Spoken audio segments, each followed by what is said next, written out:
Hey there, Amanda. Hi, Amanda. Hi, Amanda. She froze. You're freezing periodically, Amanda, just so you know.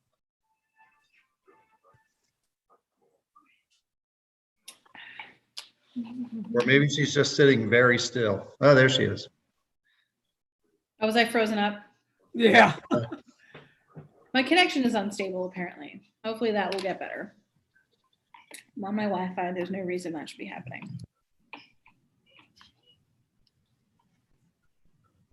Fine.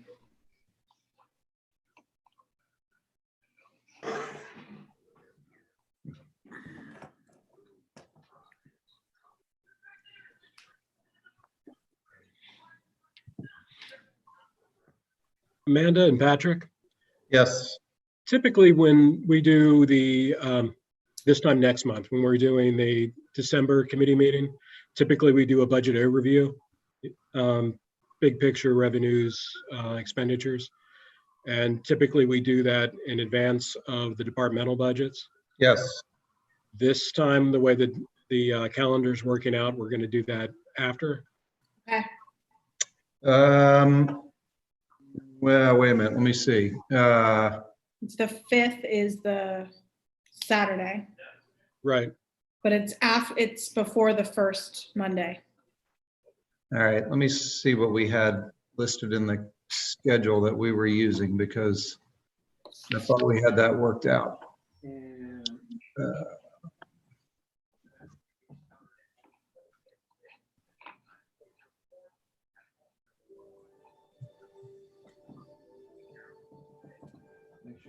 Oh, so I had it on the calendar for the 1st during the regular committee meetings. Is committee meeting the 1st then? Yeah. Well, the 1st is a Tuesday, but I've got the committee meeting advertised for the 7th. All right, so I messed something up there then.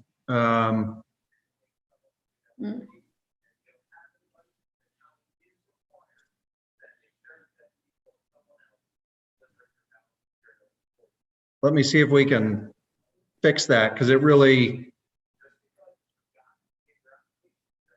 does need to happen prior to the, We have time at this point.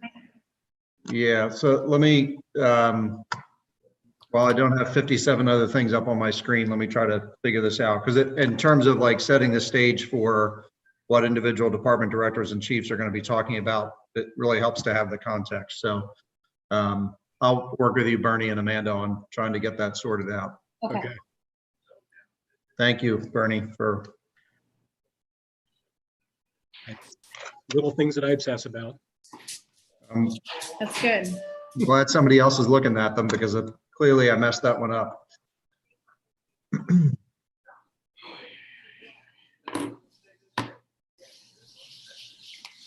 I find that hard to believe, Patrick. Patrick, I don't. Given all that's going on, I think what I probably did is this is one of those weird months where it starts on a Tuesday, and I was using last year's budget calendar, budget schedule, and all right, figure that out. Are not allowed to start on a Tuesday. That's all there is Hi, to it. Jamie. That would be preferable, yes. Hey, everyone. Hey, Pete.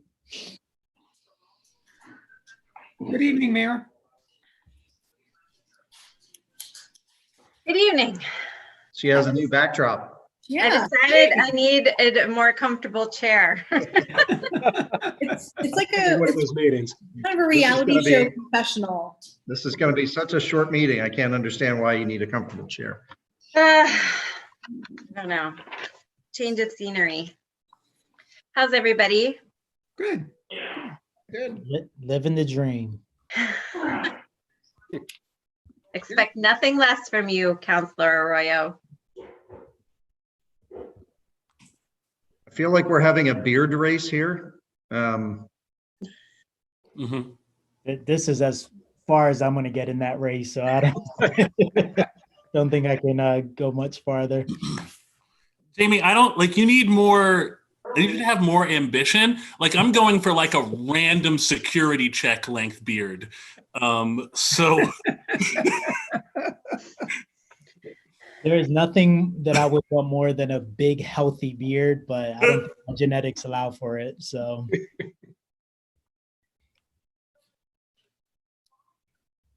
well, it is my meeting. I am gonna have to step away and hand the meeting over to my Vice President, Councilor Soto, after a while. But before we do that, I'd like to start with having Mr. Harris call the roll of members. Yes, Mr. President. Mr. Roya, here, Ms. Bakay, Here. Ms. Craig, Here. Ms. Diaz, Mr. Garcia Molina, Mr. Soto, Here. and President Smith Waddell.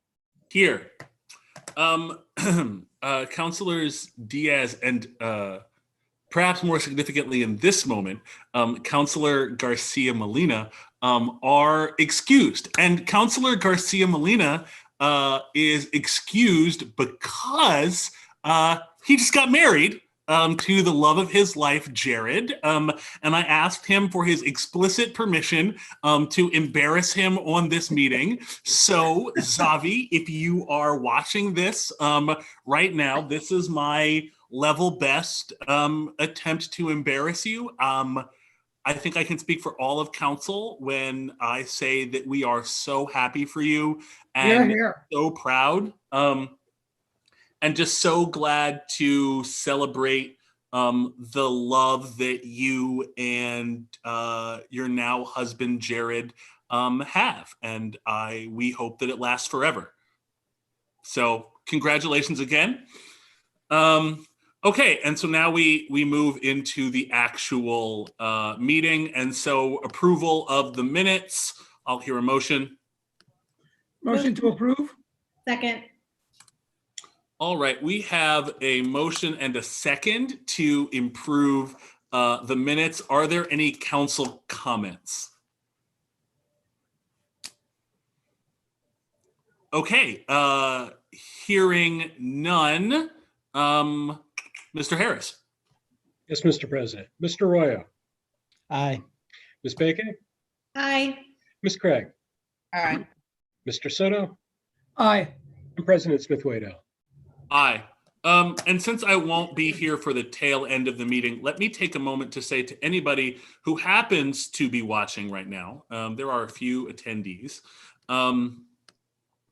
If you have not turned in your ballot yet, if you got a mail-in ballot, you can still turn it in tomorrow. If you were not already planning to vote, I'm going to personally ask you to please show up at your polling place and vote. This is going to be easily the most pivotal election of my lifetime, I think. And like, I was an 18-year-old black kid in 2008 when Barack Obama was elected. So like, you know, I mean that when I say that. You have options, you have opportunities, and you have people all over Lancaster County who want to protect and ensure your right to cast that ballot and to have that ballot counted. So please, whatever you can do, go out tomorrow and vote. All right, I'm going to step off my soapbox and we'll pass it off to the Finance Committee. Councilor Bakay. Thank you. I just a note about the agenda. Are we going over the Personnel Committee, or would you like me to leave that, Mr. President? It's possible that I do not have the right agenda in front of me. We have one personnel item on the agenda that was distributed last week. Steve Hackett is a nominee for appointment to the Planning Commission. Correct. Well, in that case, I'll take the Personnel Committee. Thank you for letting me know that, Councilor Bakay. So I hereby open the Personnel Committee. So we have one item, the nomination of Mr. Stephen Hackett. So first, I'll hear a motion. Motion to move Mr. Hackett's nomination to the first the next city council meeting on the 10th. Okay, and I think the other member of the Personnel Committee is Zavi. Mhm. So I will second that motion as an ex officio member of the committee. Mr. Hackett, I did see him on the list. yeah, Ms. Straza, would you please add Mr. Hackett to the call?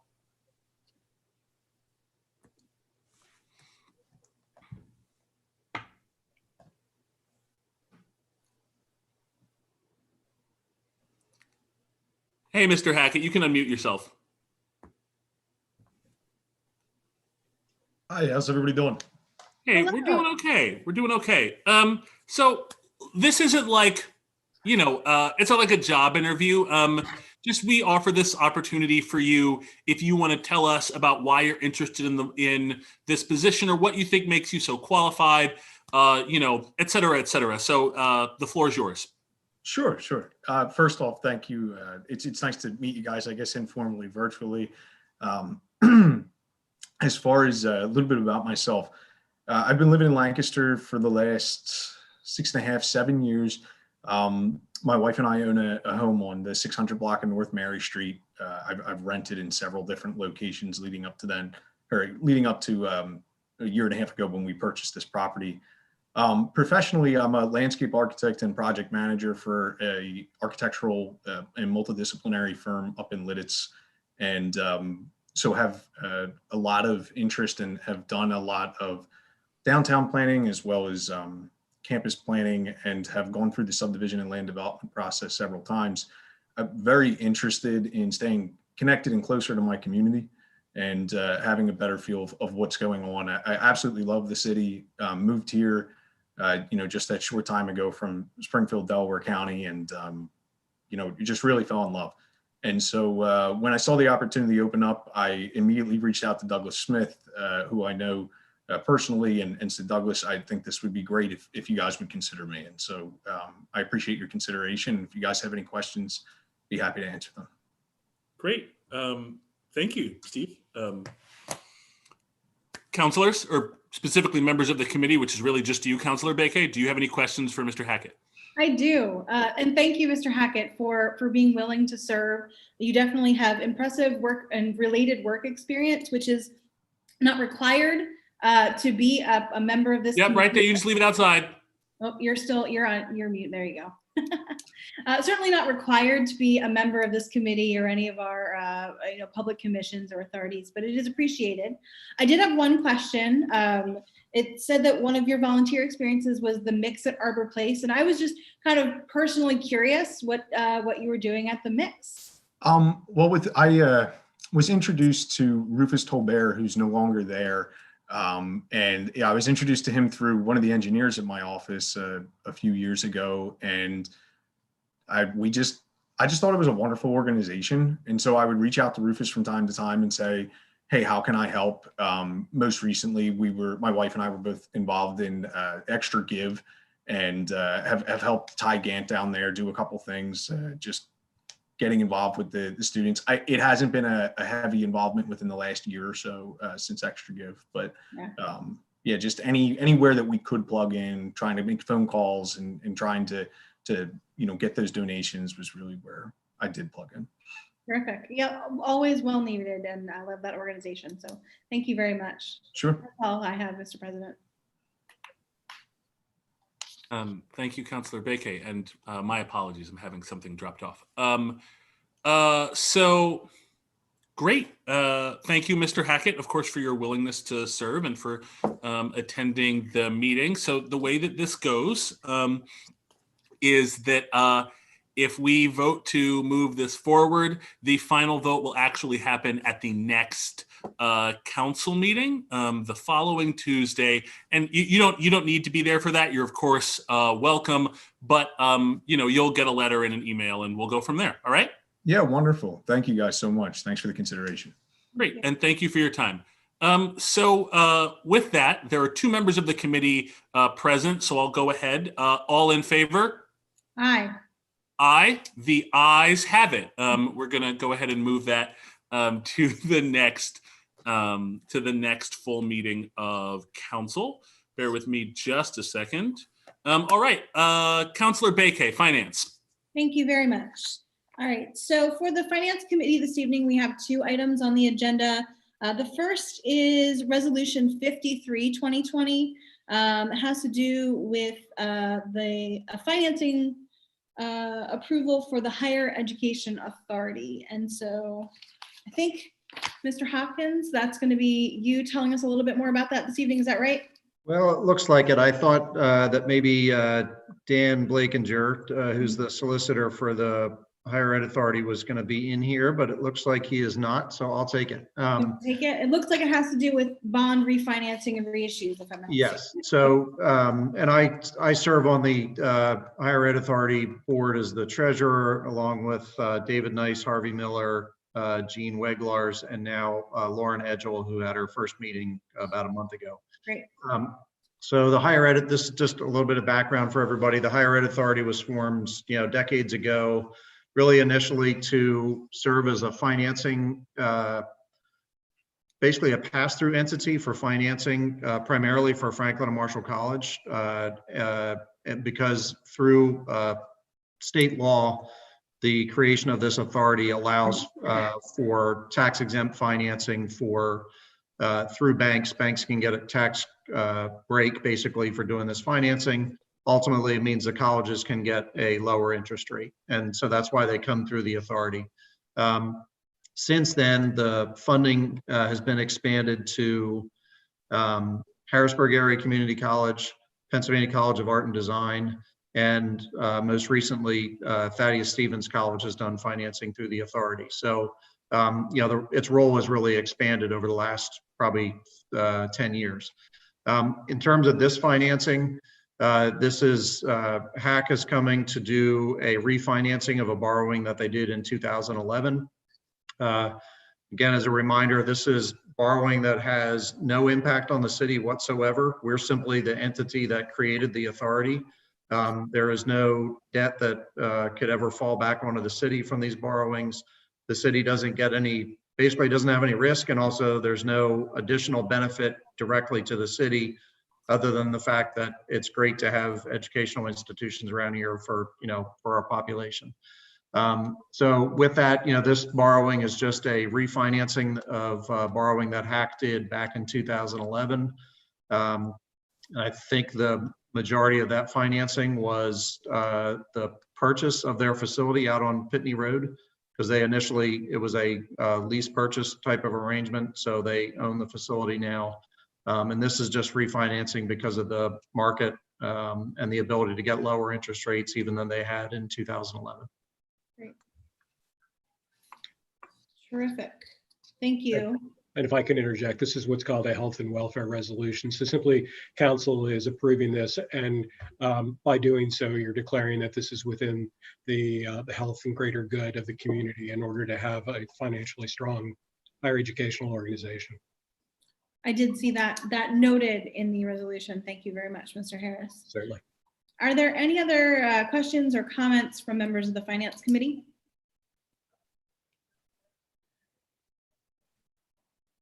Patrick, you do such a good job explaining it. You even answered the questions that I was going to ask of you, but I've been around the block a few times with this.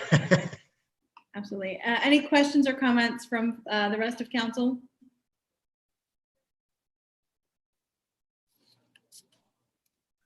Okay. Well, then I would make a motion that we move this resolution to full council on Tuesday, November 10th. I saw him, but I didn't hear him. Councilor Soto, you're muted, but I did see you say second. We'll make it official. All Sorry in about favor? That's all right. All in favor? Aye. Thank you very much. And our second item on the agenda this evening is Resolution 54 of 2020. This is, I would imagine, also you, Mr. Hopkins. Is that correct? Yes, that's me. All right. So this resolution is basically a reauthorization of authorization that council has provided since 2010, and it's for the sale of the city's delinquent tax claims. So this process, dates back to 2010. The process itself is that when December 31st rolls around, any unpaid property tax, at that point, there are delinquent tax claims. We, through provisions of state law, we turn those delinquent tax claims over to the Lancaster County Tax Claim Bureau, which is an office within the county treasurer's office. Every municipality and every school district in the county has to turn that information over to the county treasurer's office. County treasurer's office is then the entity that provides basically the collection service. They add an additional interest rate onto the delinquent tax claim, and then they work with individual property owners to collect the unpaid taxes. The problem from the municipality and school district side of that is that it can take 2, 3, 4, 5 years for those delinquent tax claims to be collected. So we entered into this arrangement through a third-party company called Municipal Revenue Services. They basically created the structure for this. And then we work with the City Redevelopment Authority to actually do the tax claim sale. So the way this works is that if we turn over a set of delinquent claims to the county, at the same time, we provide that information to Municipal Revenue Services. And we sell the tax claim. So we sell the city's interest in the tax claim to the City Redevelopment Authority. The City Redevelopment Authority, in turn, has a loan from a private financial institution, a local bank. The benefit to the city is that rather than waiting 2 or 3 or 4 years to get those tax claims paid off, we get a full lump sum payment, typically in February or March, for the immediate prior year's tax claims. The redevelopment authority then, as the county is collecting those tax claims, they're instead of turning the dollars over to the city, they're turning them over to the redevelopment authority. The redevelopment authority is using that to pay back the loan. So we've had this arrangement between the city and the redevelopment authority since 2010. As I said, the benefit for the city is that rather than waiting years and the bad cash flow of that, we get an immediate upfront payment. And it typically works out to about 90% of the face value of the tax claims that are outstanding. So just as a sort of point of reference, in 2018, the amount that the city received was $876,000. I'm sorry, my screen just left me.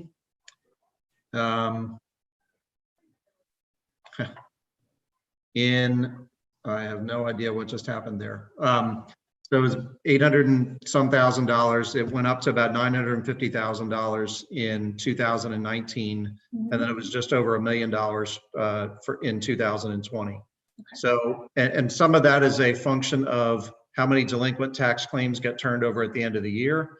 Some of it's a function of if the millage rate went up in a given year, then the amount that's outstanding is going to be a little bit higher. We have, roughly speaking, we have about the same number of accounts of property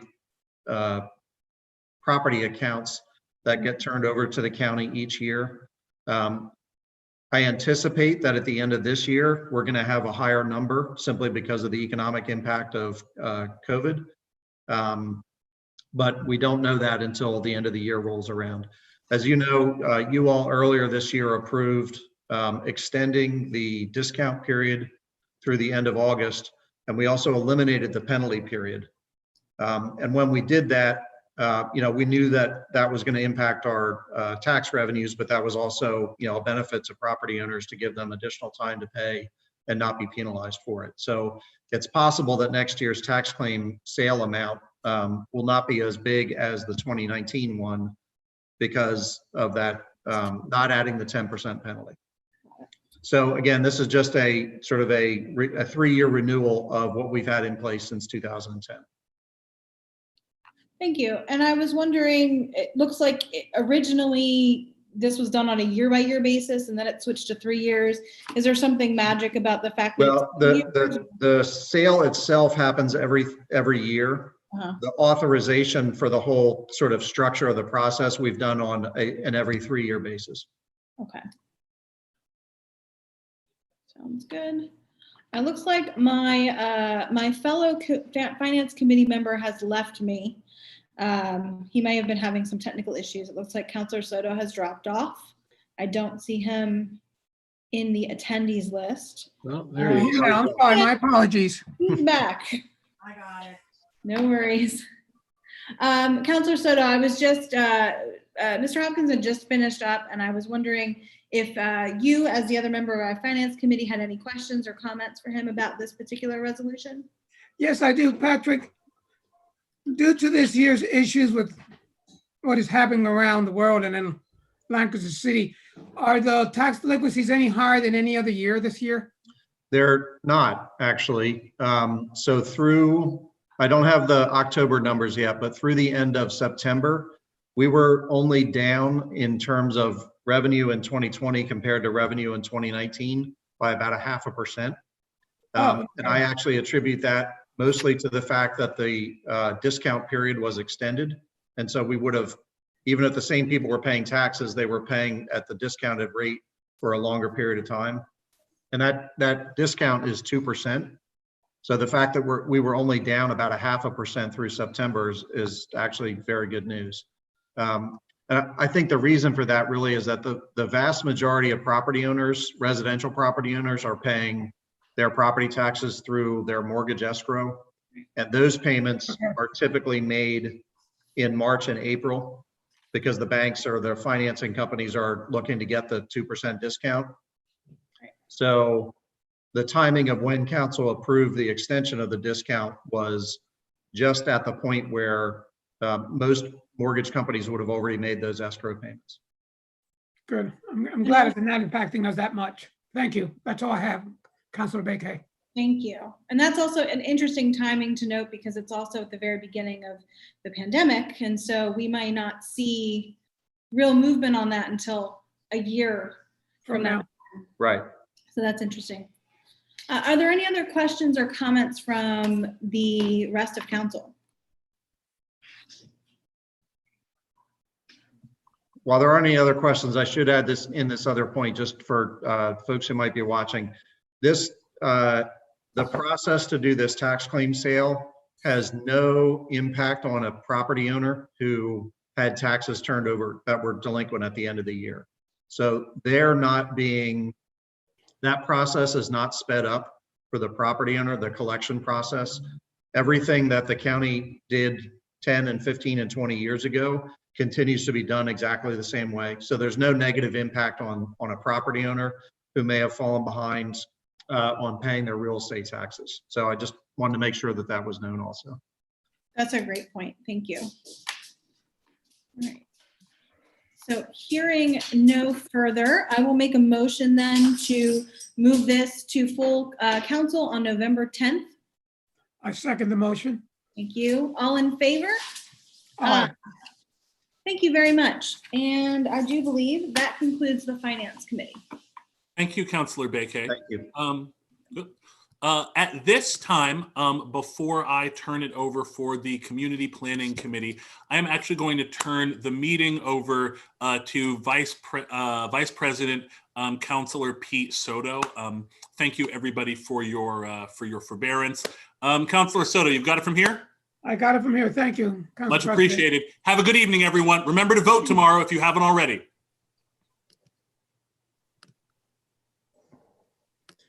And at this time, I'd like to turn it over to Community Planning. Councilor Craig. Thank you, Vice President. We have 3 things on the agenda this evening.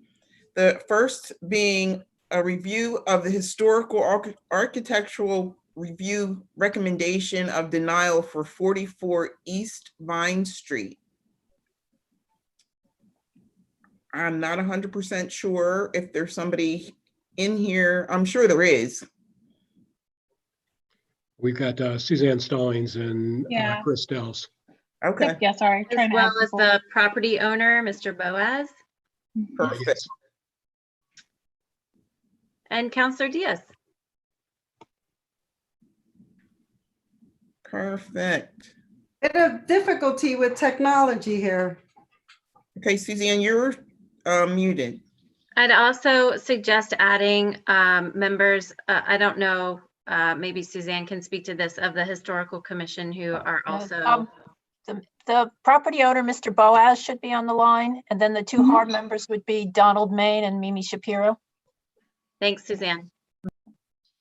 Great.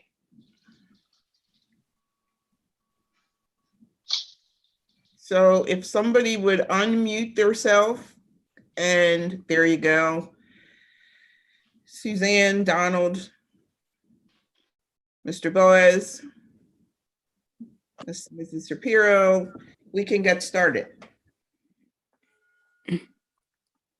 Well, I'll begin just to set it up that the request is to replace existing cedar roof shingles. Mr. Boaz had requested asphalt shingles based on price and his personal preference, and the HARB voted to deny it, that they think that it should be in-kind replacement of the cedar shingles that are there. So would it be appropriate if me to provide some background on the HARB's discussion at this point? Okay.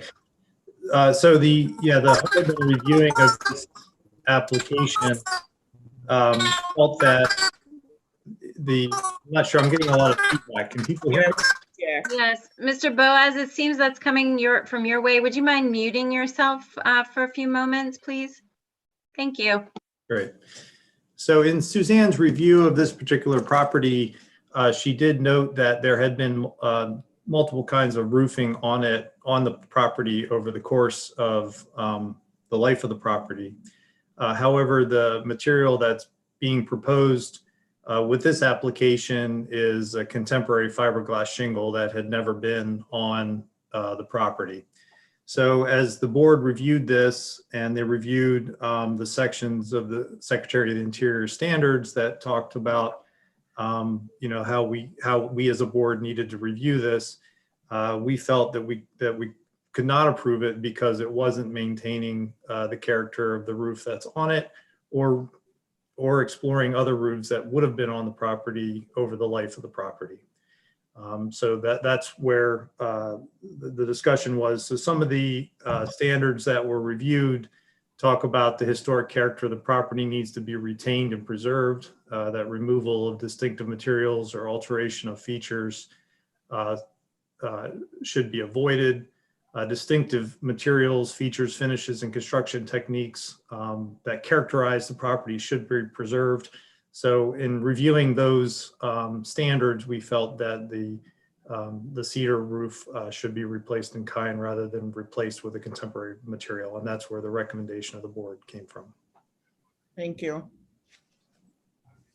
I'd like to hear from Mr. Boaz.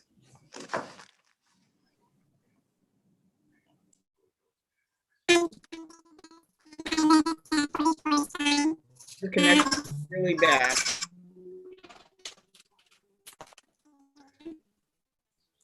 Let's try again.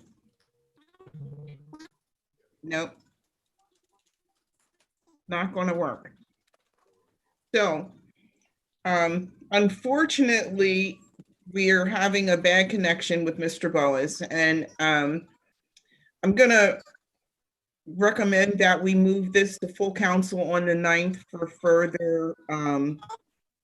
further discussion and quite possibly a vote. Excuse me, Council Craig, I believe that would be the 10th, not the 9th? Oh, the 10th, I'm sorry. Yes. So I've made a motion. I need a second. Do you want to try it one more time now that we can see Mr. Boaz? Oh, there you are. No. No. No. Mr. Boaz, it might make sense for you to call in with a phone. I can give you the phone number if you want to try that. It is 312-626-6799.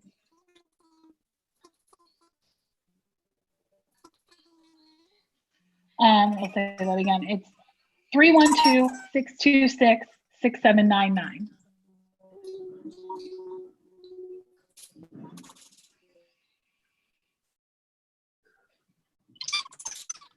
And then you'll also need the webinar ID is 935-8914-0977.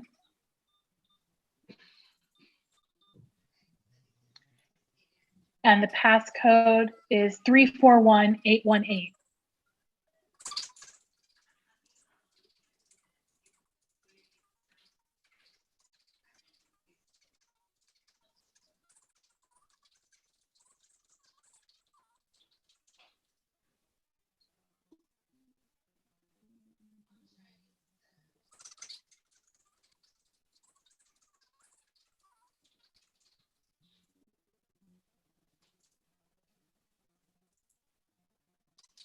Okay, Mr. Boas has left us. Is he still in there anywhere, Amber? He's still in, yeah. Oh, there you go.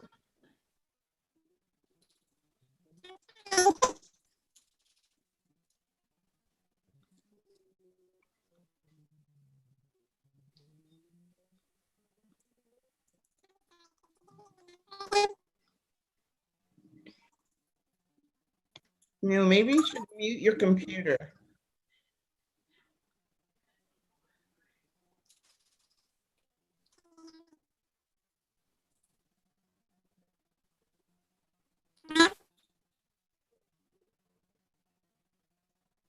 No.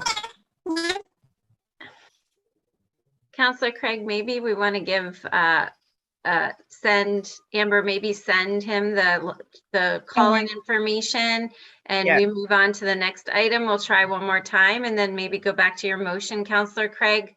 Just, And we'll circle back. yeah, just Yeah. my trying to help the situation. We've never had this experience before. Okay, so we will circle back to this issue, and we'll move on to the second item on the agenda, which is Resolution 55-2020, approving an application for a historic preservation grant. And I'm assuming that's going to be Suzanne that's going to speak on that today. Yes.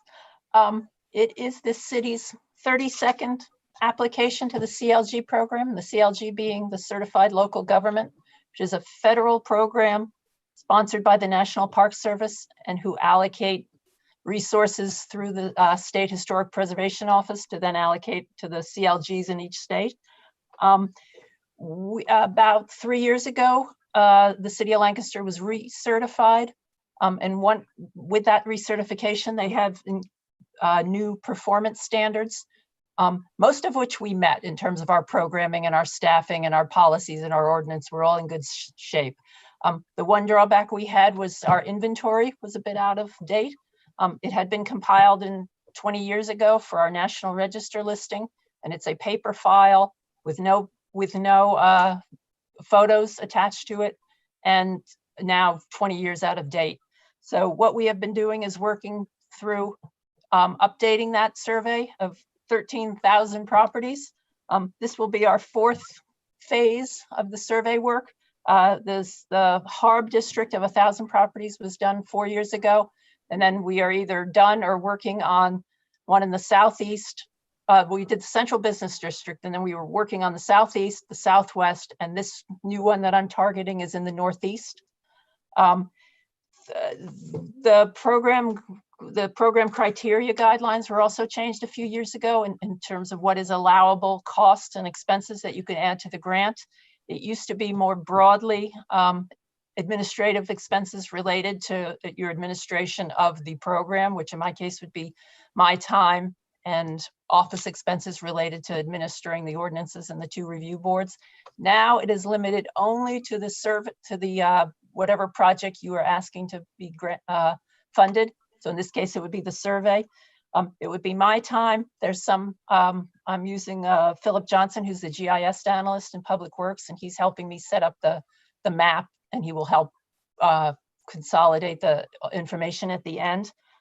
You are allowed to add 10% of administrative costs, which can be a little bit of anything. And they also still allow you to add to the budget education or training for the board, which I have added as well.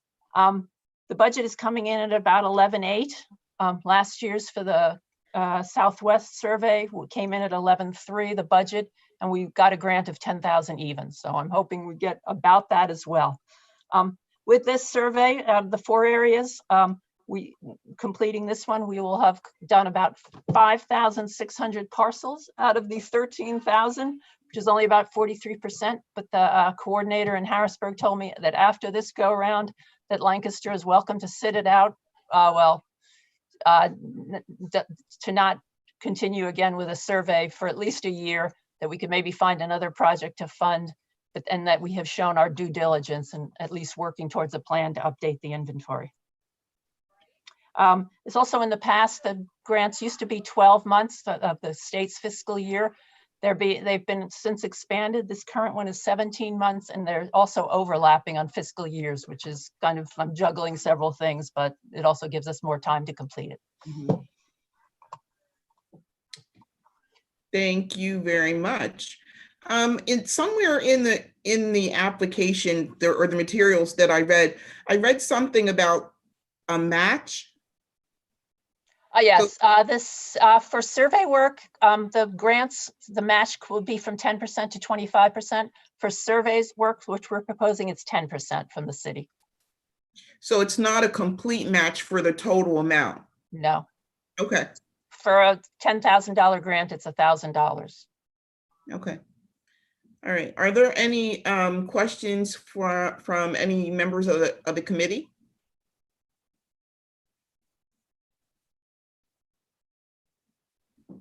No? It's just me, Councillor Craig. I don't have any questions. Well, okay, thank you. Questions, we'll take questions from the public if there are any.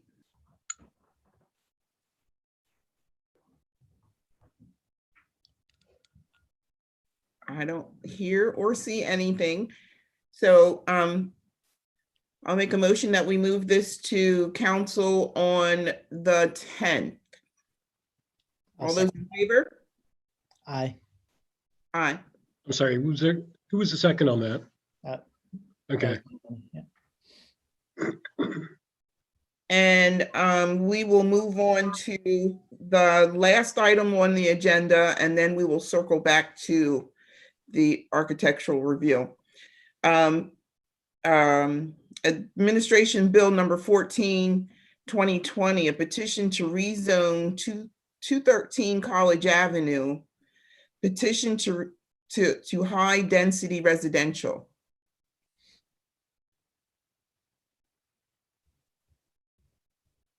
I see you there, Chris. Hi. Good evening, Councilor Craig. Good evening, City Council.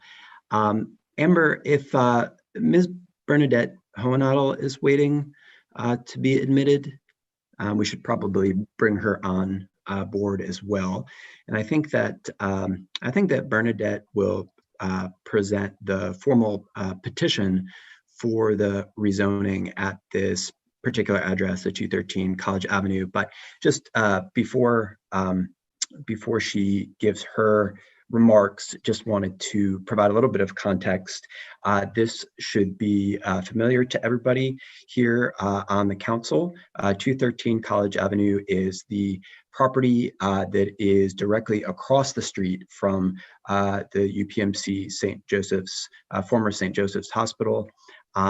As you'll recall from our conversations about the rezoning of the hospital site, there were 2 additional parcels that were part of a donation or sale agreement from UPMC, Pinnacle Health, to HDC Mid-Atlantic. And you'll notice in this petition that the petitioner is listed actually as Adamsbury Associates. That is essentially one and the same as HDC Mid-Atlantic. I really appreciate the council, both the Planning Commission and the council, moving quickly on this particular action. As you'll recall from our conversation about the mixed use, income redevelopment, HDC is under a pretty tight time clock to submit for low income tax credits coming up early next year. So one important part of that component is to get the rezoning in place for 213 College Avenue, which would change, if granted by the city council, it would change the zoning, the underlying zoning from RO zone district to an R4 zoning district. Really, there is not a major difference between the RO and the R4 zoning, apart from a couple of important distinctions. Really, the R4 zone tends to allow smaller, it's really focused on allowing new multifamily, residential multifamily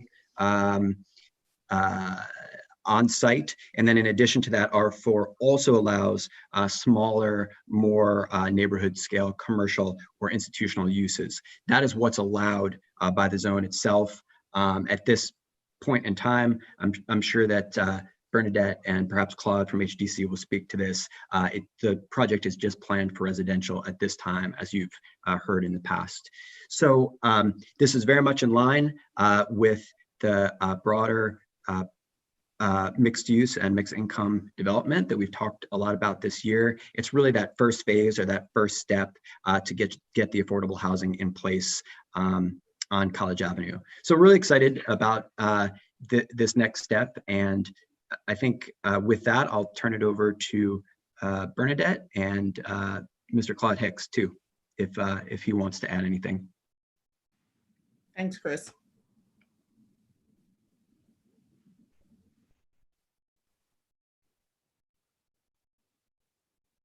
We're waiting for Bernadette. Yes, I saw Bernadette on there a couple of moments ago. Yeah, I did. Looks like we may have lost her. Oh, there she is. There she is.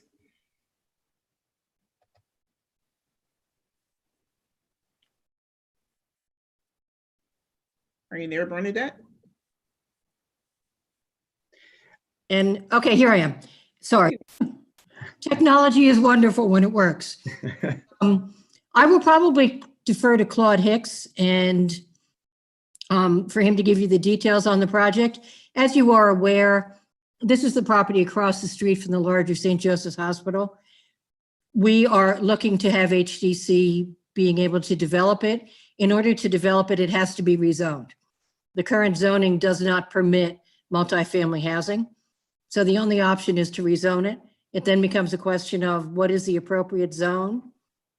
In conversations with the city planning staff, we felt it more appropriate to designate it as R4 as opposed to mixed use like it is across College Avenue, so that it would be more in line with the surrounding properties on Chestnut and Elm and the other surrounding areas. So at this point, I will turn it over to Claude just to give you, if he's here, there you are, just to give you a quick overview of what they're looking at. There are no plans, so you're not going to see any plans here tonight until they're working on plans. But until such time as the zoning is in place, we need to know that before we can move forward with full-scale plans. Those are coming. So Claude, if you would take it away. Thanks, Bernadette. As all of you have seen multiple times, this is part of a transformative project in concert with the redevelopment of the St. Joe's Hospital. On this particular site, combined with the site that we have on Wheatland Avenue, we're hoping to submit a phase 1 application for low-income housing tax credits, 100% affordable units. Rents, I'll remind everybody, ranging between $200 and $800 per household. This is a first step. PHFA, the governing body in which governs tax credit distribution, has made zoning a threshold item this year.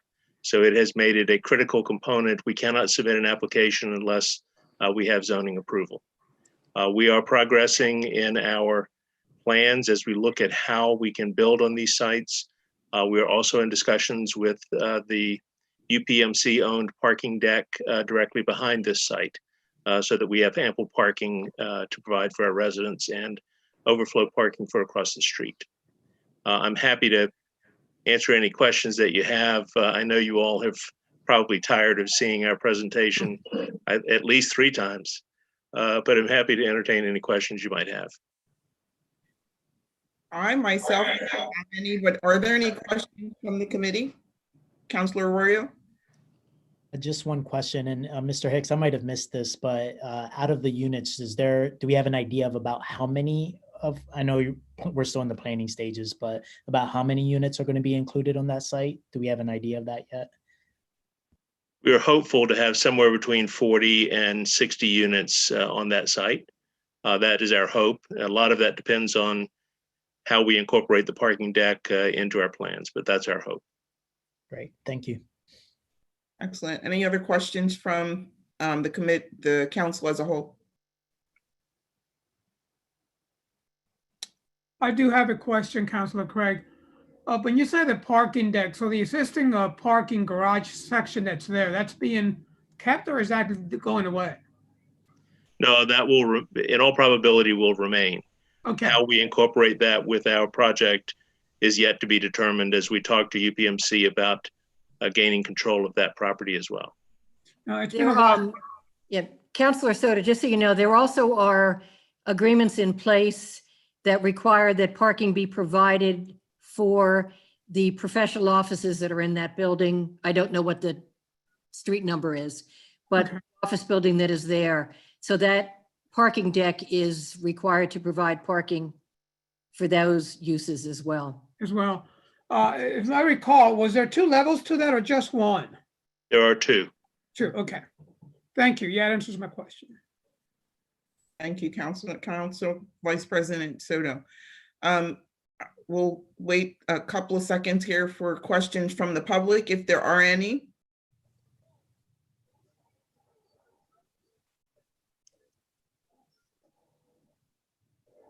Hearing none. Make a motion to move this to full council on the 10th. I'll second that. All in favor? Aye. Thank you so much. Now we will circle back to thank you all. Thank you very much. We will sign Thank you very off. much. Thank you very much. Thank you, Councilor Craig. We will circle back to the review of the historical architectural review recommendation of denial for 44 East Vine Street. We were waiting for comments from Mr. Boss. I cannot hear you. He's muted.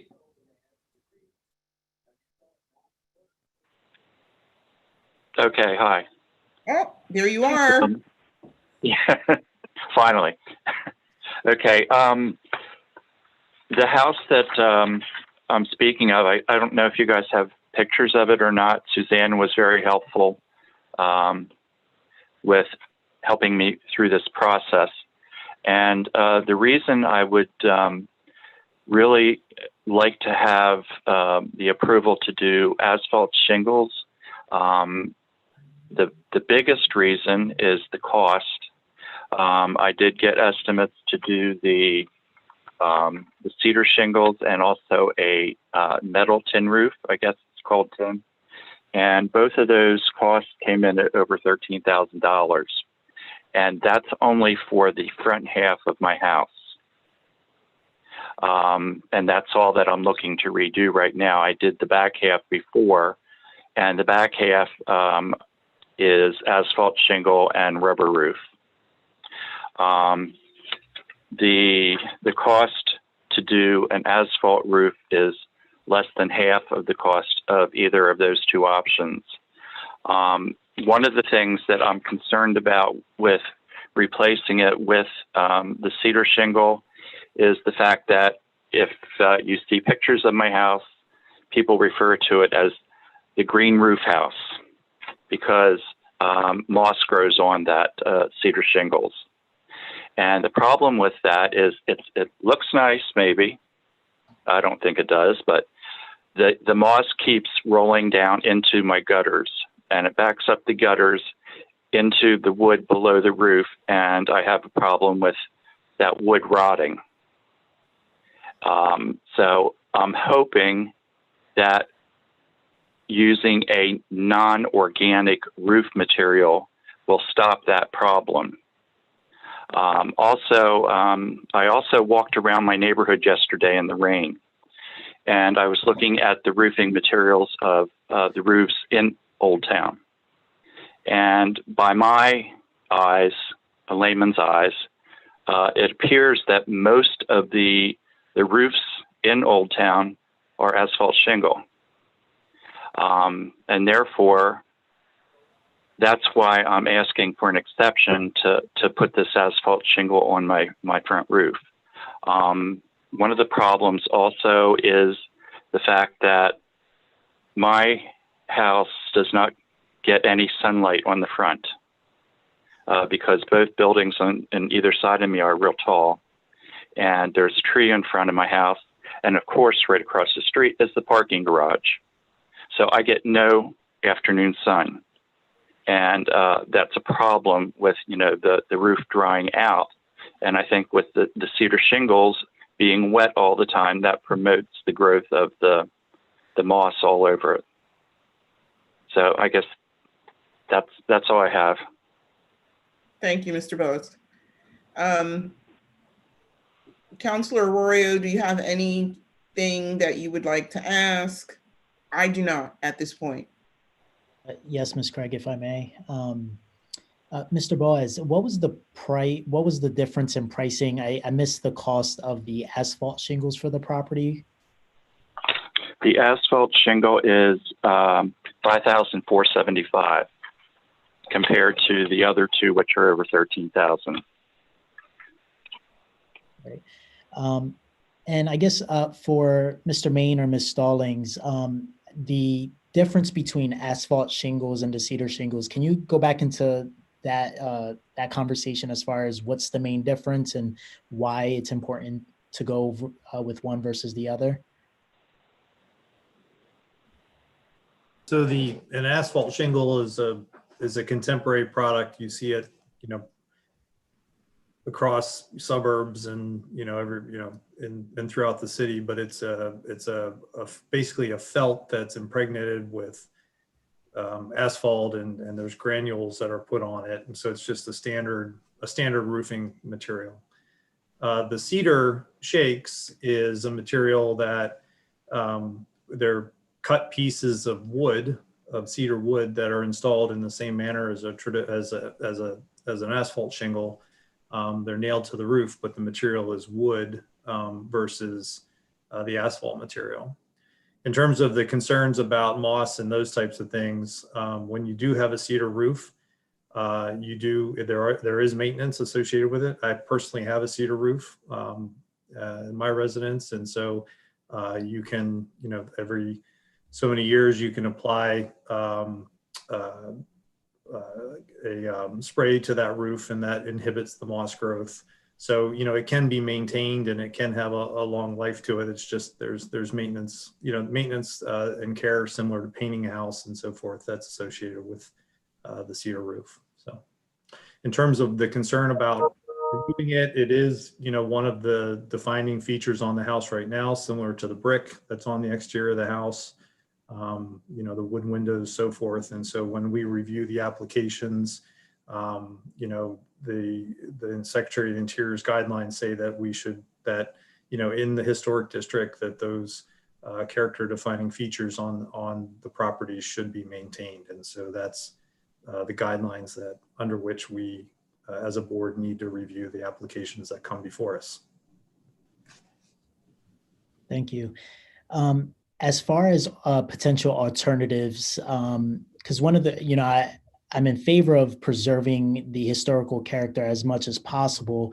However, I am concerned when there's a major cost burden to residents that obviously, roof repair is a major thing. And when it has issues with the gutters and such, it's going to be a problem.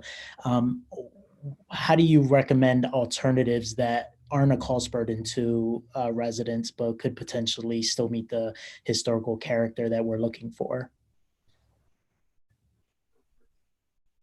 I mean, there are varying in the historic districts. You know, some of the materials that are in the district, and part of the reason why people choose to live in the district is because the materials that are on a lot of these properties are nicer materials. They're historically accurate materials, etc. So as you look at the fabric of the historic districts, that's where you're going to find more metal roofs and more cedar roofs and real wood windows and all of those types of things. So there can be a higher cost with a lot of those.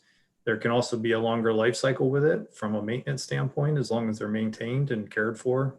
So as you think about your first cost versus your life cycle costs, that can average out over the life of a property. So, if you have a properly maintained cedar roof, you can get many years of life out of that material. So it's that first cost versus life cycle cost is one factor that needs to be thought about, as you're thinking about these replacements. Thank you. And I guess my last question is the comment that Mr. Boas said regarding other properties in the historic district having the asphalt shingles. Is that accurate? Or I'm assuming there might be other variables that play into that, but can you comment on that? Suzanne, I mean, there are some roofs that have been changed before the folks in that neighborhood, because the way an area is added to the HARB is it's the consensus of the block. So the block of folks have to vote together, a certain percentage of them, to go into the HARB.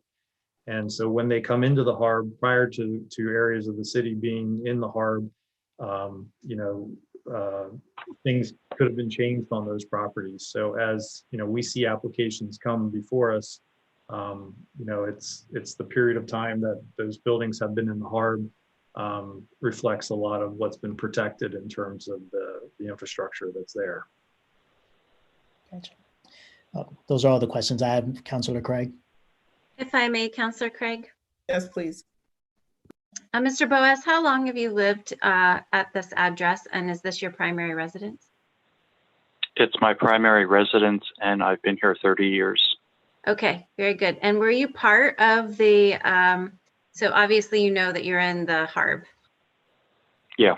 Okay, that has come up before in the past, that folks didn't fully understand that they were in the historic district, but you are aware of that. Well, when I bought the house, I didn't know that, but I do now. Okay. And when did you become aware of that, Mr. Boas? It was shortly after I bought the house, and I talked about having it painted. And my neighbor at that time, Helen Hickman, she was my next door neighbor, and she told me that anything that I wanted to do to the house, I had to go in front of HARB. Okay. And she was on the committee, I assume, from what she said. Okay. I don't know that name, but I appreciate the fact that you are a longtime city resident and are aware of the HARB restrictions as we're having this conversation. Thank you. Yep. Thank you. Thank you, Mayor. You asked my question, so I don't have to ask it. Are there any other questions from council? Councilor Craig, I have one for Mr. Boas. Go ahead. Mr. Boas, when you purchased the home, were the wooden shingles there now, then? Or was that something that you added later? No, they were there then. Okay. Councilor Craig, I have a question. Go ahead. Okay. I think Suzanne, you mentioned earlier, or someone mentioned earlier in the first go around of this conversation, that there had been other materials on this property in the past, and we've been provided with some actually really helpful photographs. So thank you for that. Mm-hmm. Was the only one actually a metal roof, or were there others that would be considered historically significant besides the cedar? Yeah, we don't know absolutely. I was going from old fire insurance maps, which indicated that it had a shingle roof, given the age of the property, they were probably wood. Yeah. But then as 1890s, it switched to a tin roof, which was still there in 1980, just before Old Town was being renovated. Okay, thank you very much. Any other questions from council?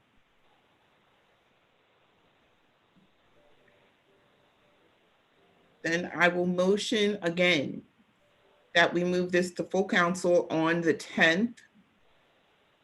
I'll second that. All those in favor? Aye. Aye. Aye. Thank you, Vice President Soto. That is all I have on the agenda this evening. Thank you, Councilor Craig. At this point, I open the Public Works Committee. I see all my committee persons are here. We have 3 items on the agenda. The first item is Bill number 13, amending the outdoor retail and dining ordinance. The second item on the agenda is resolution number 56, 2020, adopting the Visions Zero plan. And bill number 15, approving the PennVest funding for public works projects. Who will be speaking to bill 13? Number 13. I will be, Councilor. Okay, Mr. Campbell. Thank you very much for allowing me to do a brief presentation here. This is really very, very simply an effort to, yes?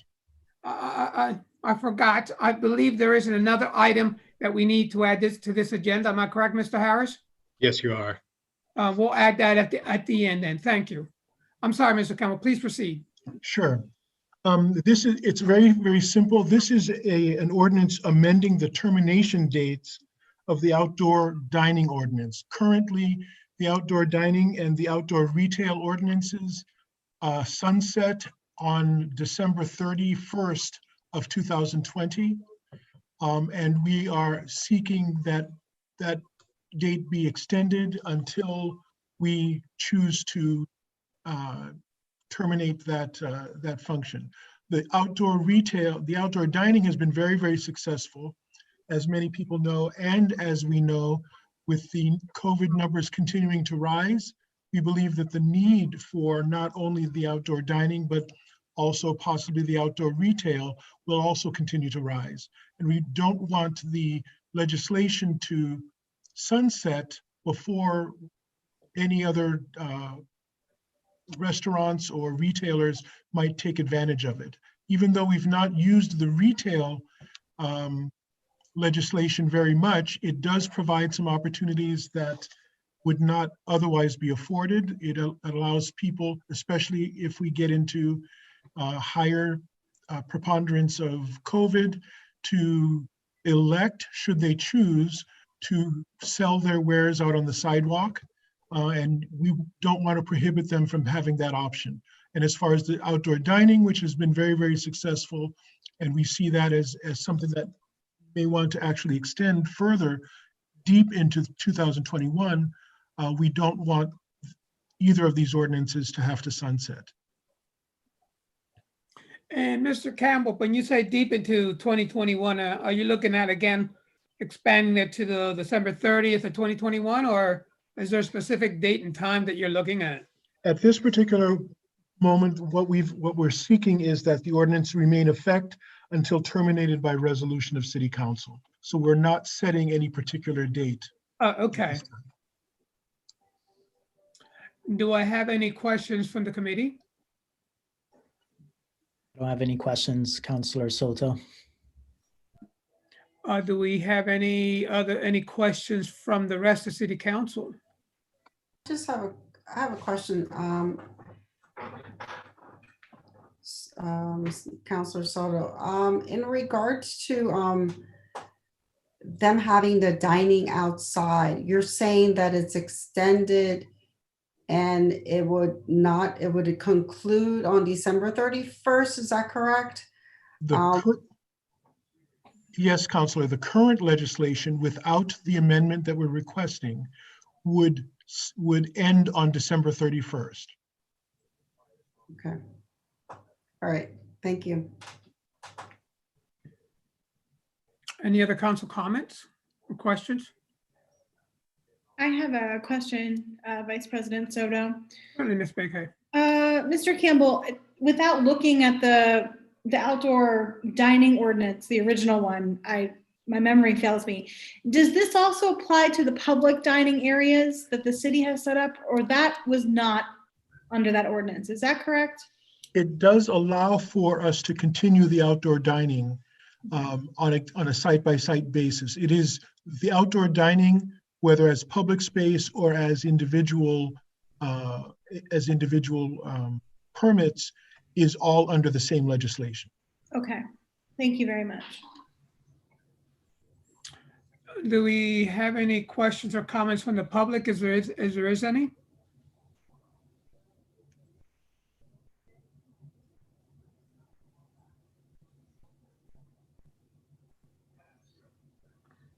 Okay, then I would like to make oh my God, my mind went blind.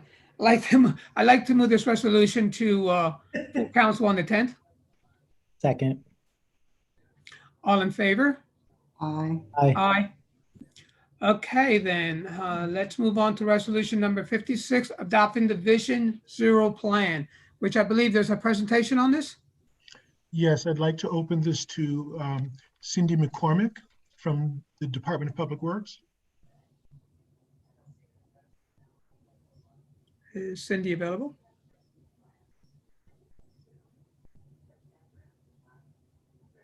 There we go.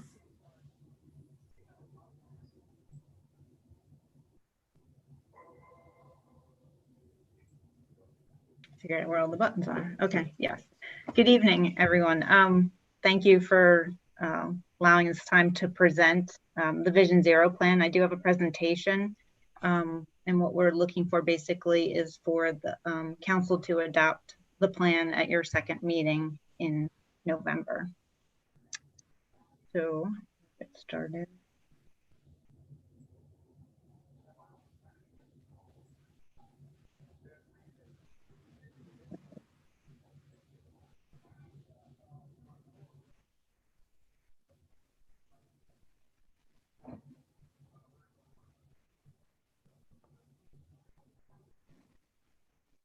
Okay, hold on.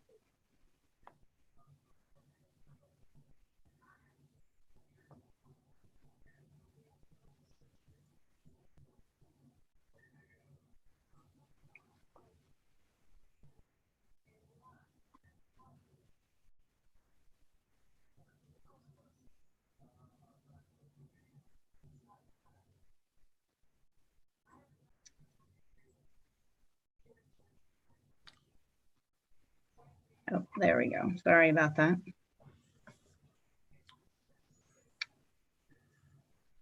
You see the presentation? Yes. Okay. So this is, the Vision Zero plan. We've been working on this for the past 9 months, and actually the plan started just around the time that COVID was hitting. We had our first steering committee meeting in March, and we were able to move this through the process.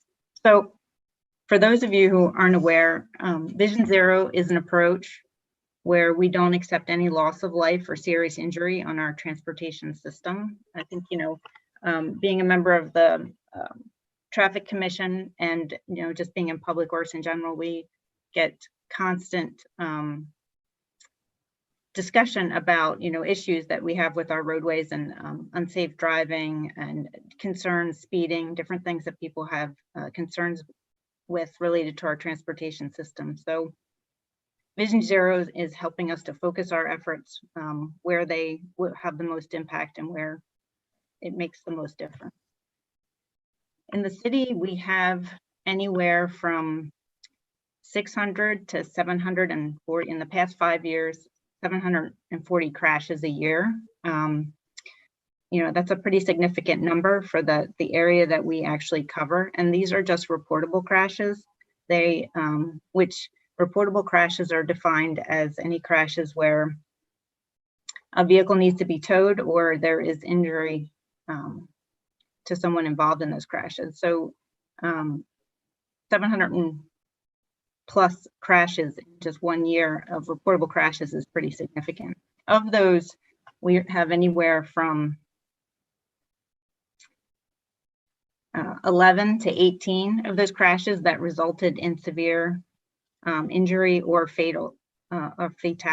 So we're seeing a significant amount of serious injury and fatalities within, mostly serious injury within the city. So how is Vision Zero different from what we're already doing? So with Vision Zero, we're trying to say that, we're not trying to say that traffic deaths are acceptable. We're saying that they are preventable and we need to be doing more to prevent them.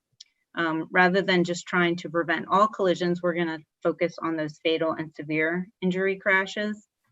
Vision Zero is also different in that we don't assume that human behavior is perfect. We know that people make errors in driving, and we're trying to make sure that we build our systems to be more forgiving of those errors that humans make.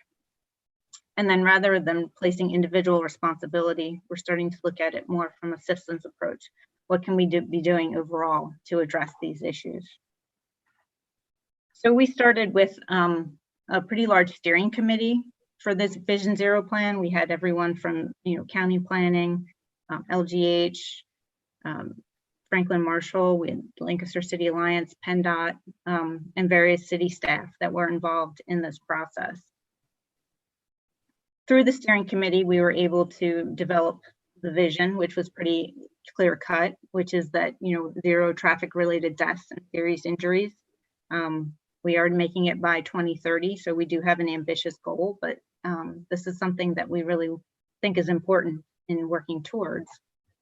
The steering committee then also identified some of our goal areas.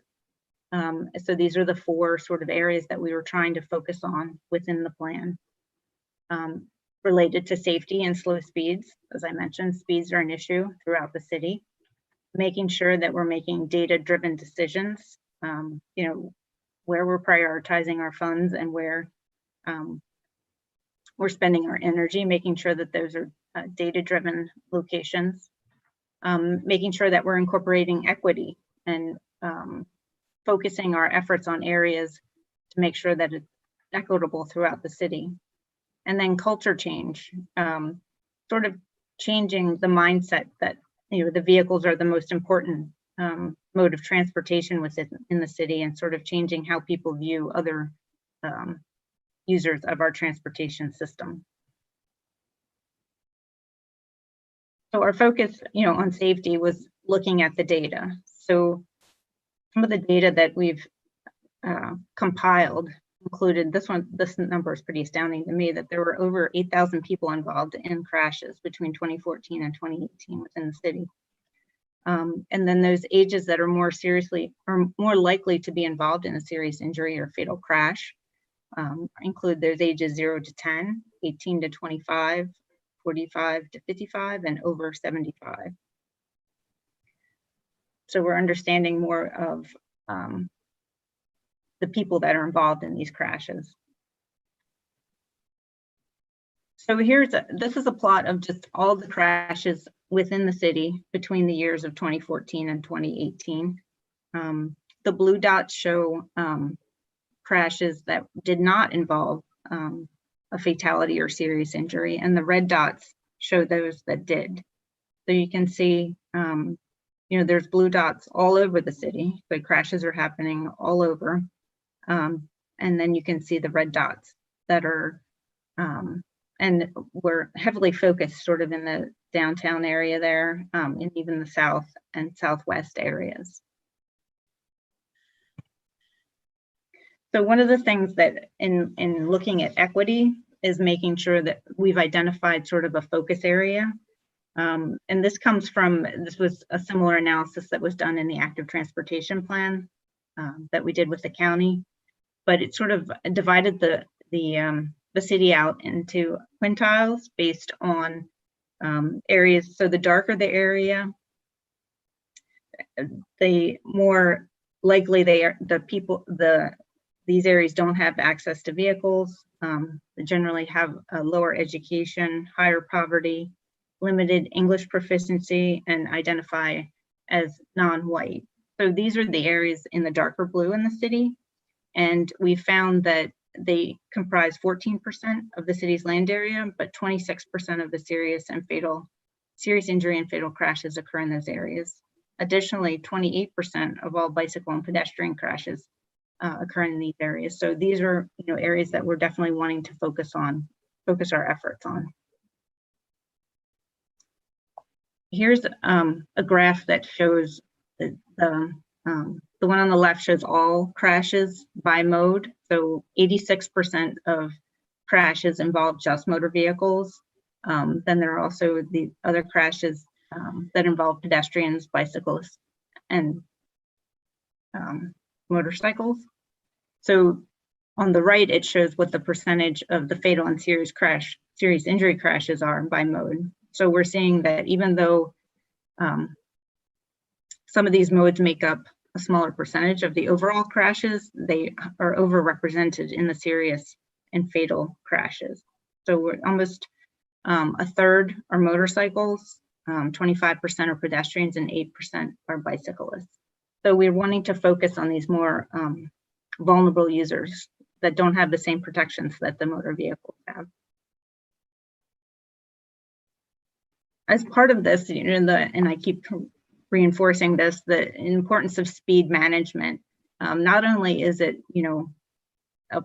it's not just a perceived issue that, people that live in a neighborhood and don't like cars speeding down their street. It is a serious issue related to fatalities and serious injuries, especially for pedestrians. This graph is showing that at 20 miles an hour, a pedestrian has an 18% chance of being seriously injured or killed. But at 40 miles an hour, there's a 77% chance that a pedestrian hit by a vehicle would be killed or seriously injured.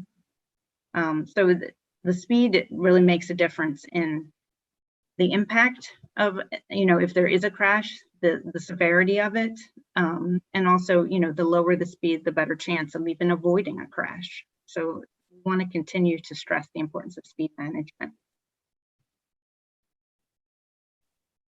As part of the process, we had a public outreach program. As I said, this happened right around the time that COVID started. So we decided to adjust a little bit based on what, we couldn't have those in-person outreaches like we had hoped, but we did have a program where we sent out postcards. We had a neighborhood advisory committee where we brought different members of the neighborhoods together to try and, talk to their neighbors and get the word out about Vision Zero and talk to them about what their concerns were.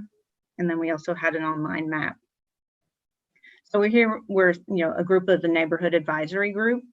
It was really great to bring these people together to talk about, concerns that they had and issues they were seeing out in the public.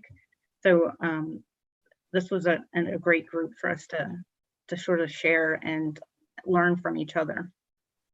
And a lot of them also, I don't know if we have a moment, I could show you the video at the end that we had made about Vision Zero, and a lot of them actually participated in that video as well to tell some of their personal stories related to, crashes.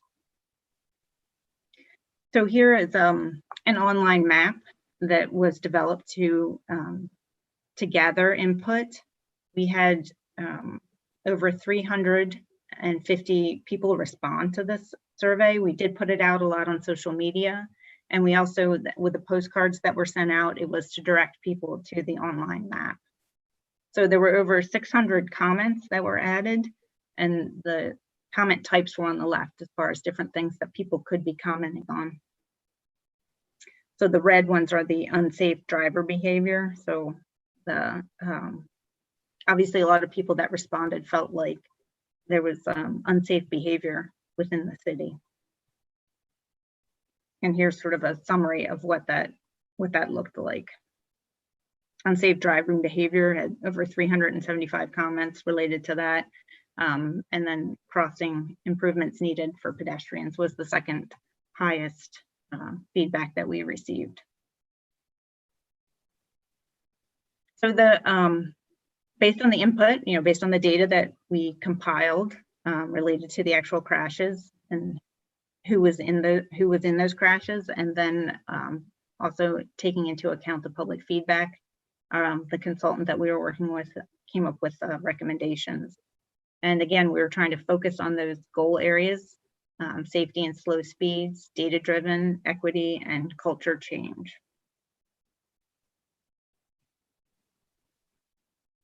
So the first thing that was done was to develop a high injury network. And this is just sort of mapping those corridors where there are high numbers of people that have been killed or seriously injured in traffic crashes.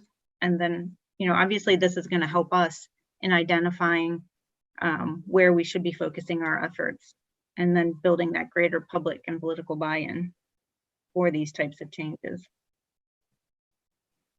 So here's a map of the high injury network. It basically, some of the stats that the consultant was able to pull out included that this is only 6% of the streets within the city, of the total miles that the city has, but this represents 77% of the serious and fatal crashes. It also represents 66% of all of the pedestrian and bicycle crashes. It also, almost 60% of them are one-way streets, we know, and then almost all of them, about 95%, are on state-owned roads. So this is, a lot of the state-owned streets where we see higher volumes and likely higher speeds as well, is where we're seeing a lot of these crashes. So this is just reinforcing that we're going to have to work closely with PennDOT as well in this plan to develop improvements.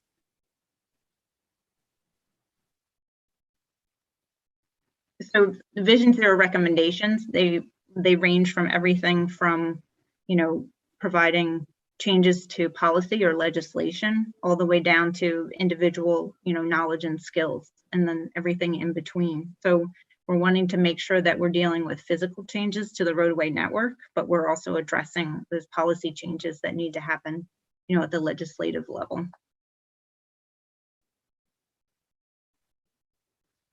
We're also trying to make sure that we are balancing the physical improvements with the, the programs and policies. So we're making sure that the education and encouragement is part of it, as well as lobbying at the state level, for the things like radar, which we've been talking around, radar for police enforcement that we've been talking about for a long time.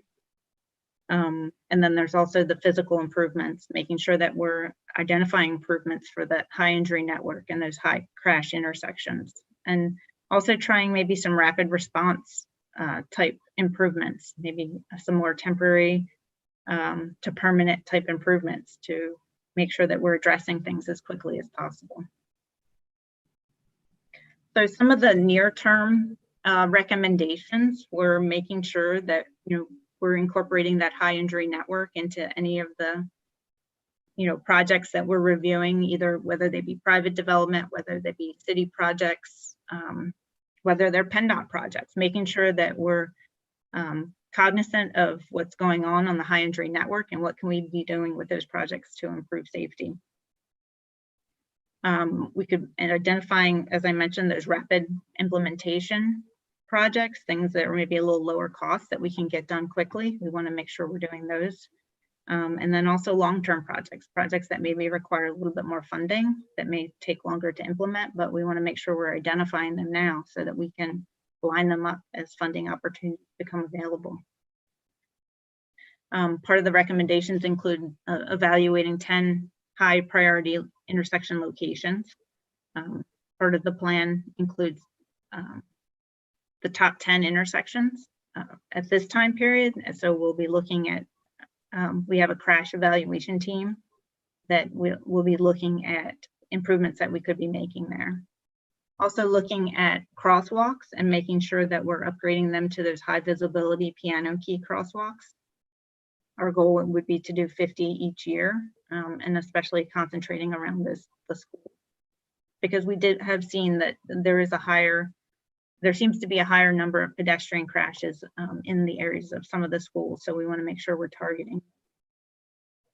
And then also just picking out, as I mentioned, building out our capital program to make sure that we're including some high injury network segments and intersections, and prioritizing those each year, and engaging with schools and the focus areas to make sure that, in looking at those areas to prioritize where we're going to be doing these improvements.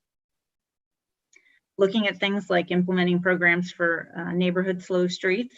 Again, everyone is concerned about speed, so making sure that we're getting people, neighborhoods involved, and residents, and also looking at completing Vision Zero walk audits, where again, we can be involving the neighborhoods.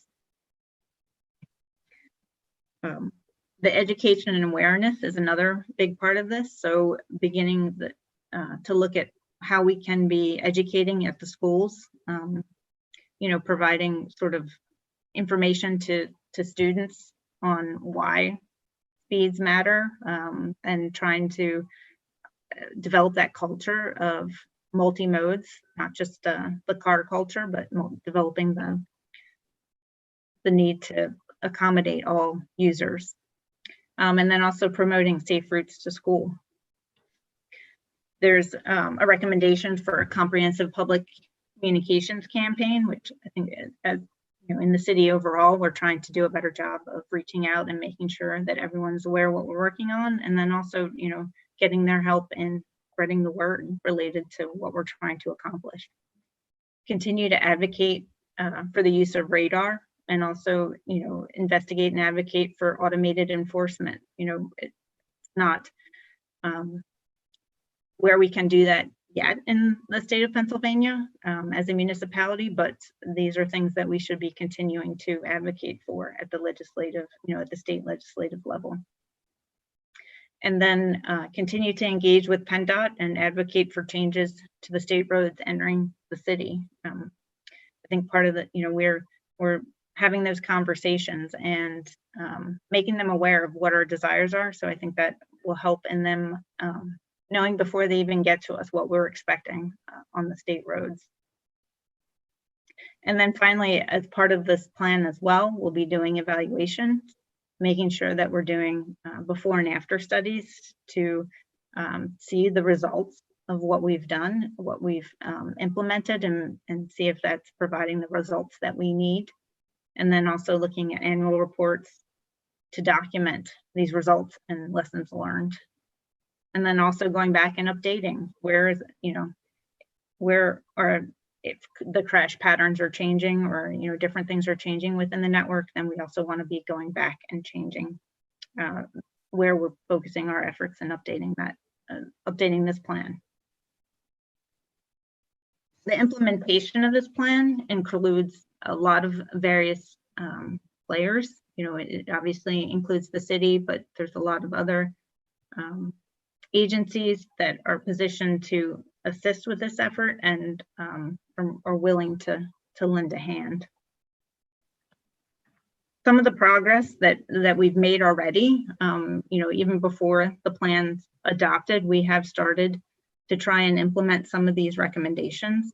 We have formed a crash evaluation team where we're looking at some of the top 10 crash locations, trying to do a detailed analysis to see what are the issues there, what are causing these crashes, and what can we be doing to alleviate that. So we've gotten some people from Lancaster County Planning, RRTA, city staff. They're all working on this to identify improvements. So yeah, incorporating Vision Zero into some middle school curriculum. I was pretty excited about this. Kirsten Krimmel from the School District of Lancaster was on our steering committee, and she just took some of the information that was presented and ran with it, as far as she's starting to make a curriculum that other teachers can be using, teaching the kids about the speeds and impacts that it has on pedestrians. Just taking some of this information and making it available to the students is a great start, and we want to continue with that. We've been coordinating with PennDOT, looking at different system-wide implementation type things that we want them to be incorporating. We've talked to them about making sure that we're using that when they do paving projects, such as the Prince Street paving project that's coming up, that they're doing the piano key style crosswalks, which are higher visibility. I've also talked to them about adding parking lane lines to Prince Street to sort of make it appear like the lanes are narrower than the wide open pavement that we see now in a lot of the one-way streets. So they're willing to be implementing those, and we'll continue to coordinate with them. We began a process of evaluating the pedestrian crossing improvements and traffic calming for South Queen Street, and we're looking to submit a multimodal grant request for that, which is I think one of the things that was mentioned as being added to the agenda tonight. So we appreciate the council considering that. And then also the Center for Traffic Safety, which is a great partner for education and outreach, has worked with State Farm to designate some funds for teen drivers to focus on Vision Zero for a billboard contest, specific to the school district of Lancaster. So we're really excited about the efforts that people are making, even outside of the city, to help us improve safety. So, the report, the plan is basically a call to action, noting that it will take commitments from a lot of different people, individuals, businesses, community organizations, to change to improve awareness and, challenge the popular assumptions about traveling in the city. Like I mentioned, that sort of changing the culture as we work towards Vision Zero in Lancaster. So if we, I don't know if anyone has any questions or if anyone would like to see the video.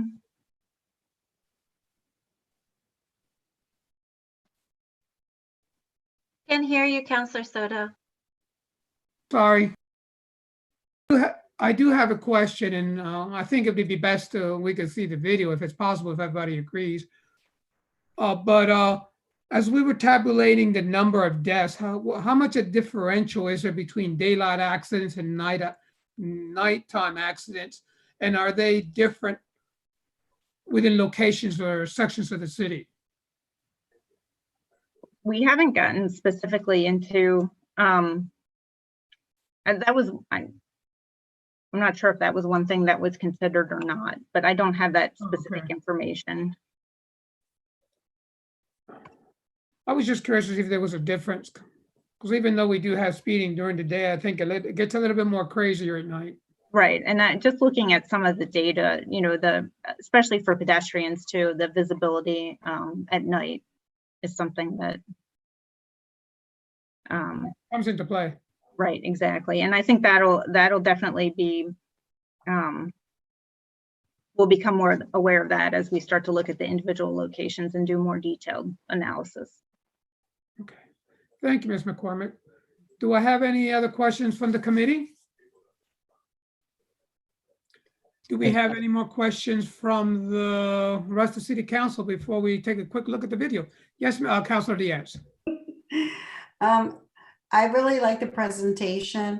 In reference to the speeding, which I do know that there are certain sections where people are high speed energy and they just don't realize that there is, schools nearby and pedestrians. I noticed that I think it's College Avenue that have the speed bumps, and I would gather that we don't have a lot of issues there. Has there been any thought in reference to putting some of those speed bumps near other schools? Like for example, where Washington School is, or around the Duke Street area where people do speed in the South Duke Street. I think Prince Street and Queen Street is sometimes very high speed as well? So yeah, the speed bumps are things that we can put on more local roads. Streets like even Duke Street is a state route, so that would be difficult to get. And and PennDOT is not supportive of putting those on the state routes. But we do want to look at other ways of trying to slow people down on some of those streets, maybe even narrowing the lane widths, or trying to make it feel like it's some place that people need to slow down and pay attention. Thank you, Cindy. Vice President Soto, I had a question. Please, Ms. Baker. Thank you very much. And Cindy, thank you so much for the presentation. So I really appreciated that the city used the map and sort of crowdsourcing information about where people felt there were these areas where there might be unsafe driver behavior, line of sight issues, that sort of thing. Two-part question. Is that going to be ongoing? Will that map continue to be live? And two, how will the city decide, so taking that information that's sourced by the residents and also looking at the data and maybe overlaying those, what will that be, how the priority is given to what areas that are being addressed first? Not necessarily. It's definitely good data, and even we're sort of importing that into some of our maps to make sure, like when we're looking at specific locations, people had comments on this intersection, so I want to make sure I'm looking at all these comments. But we did find that there were definitely certain areas that were maybe overrepresented in who commented. So we don't necessarily want to prioritize just the locations that people are commenting on, and making sure we want to make sure that the data is supporting the areas that we're fixing. And like I said, the priority is on those areas like around schools or some of those focus areas that were identified. Great. Thank you. Do we have any other questions? I just want to thank Cindy for taking this and running with it. I know that it started, it started in our conversations just about the Safe Streets strategic priority and some of the early conversations we had. And I remember you bringing the map of the high crash data to a meeting, and it being just very revelatory in terms of where we should be focusing, and also talking about safe school crossing and how that relates to our enforcement. So working with the police bureau and with the crossing guards. So I do really appreciate how you have just like the Vision Zero and the organization of Vision Zero and consultants, and your leadership, Cindy, has really taken this to a whole new level, and I'm really excited about it. And I appreciate the data-driven aspect as well as the participation of the public, to Councilor Bakay's point, and how you have brought them together. So well done. Thank you, Mayor. There were a lot of other people that were involved as well, so I appreciate the support that I received. And Mayor, I'd like to thank you and your team for moving this forward to the degree that we are now and ready to really hit the ground with it. Thank you. Well, there's a lot of investment that's going to go into this, as Cindy said, some of it can be sort of the low-hanging fruit, and some of it's going to take us a number of years to be able to put together the money to make it all happen. But we're taking that step forward, and that's what's important right now, Yeah. And it just feels like, especially because I think I just got so frustrated sitting on traffic commission, like Cindy was saying, like every session, and Councilor Soto, every traffic commission meeting, we want a stop sign here, we want a red light here, we want speed bumps on every street. It's like, we can't put stop signs and traffic signals and speed bumps everywhere, and we need to prioritize and make sure that we've got all the things. And for council, you will have yet another bite at the apple to try to get radar enforcement passed, because it didn't go anywhere this year. And we thought we were the closest that we've ever come, and it just died. And I do think that COVID had a part in that, but I think it was also just, we just have to continue the drumbeat of advocacy. So.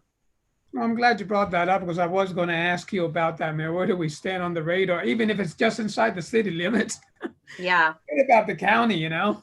Well, it's been very challenging to get it out of the House Transportation Committee. So then I think it did get out of the House Transportation Committee, but it never made it to the floor for a vote. Mm.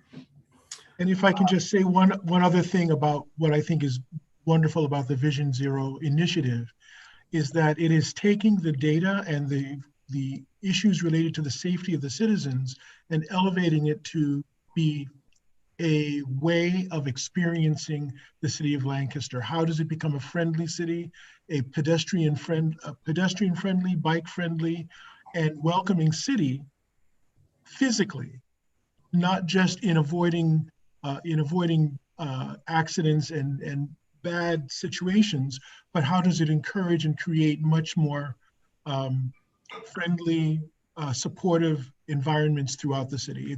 It's a fantastic, transformative way of looking at it, and a lot of that is due to not only Cindy, but how she has led this wonderful team of participants into the fold of Vision Zero. Thank you. Cindy, can we see the video? We can try. Okay. See if I can get it right.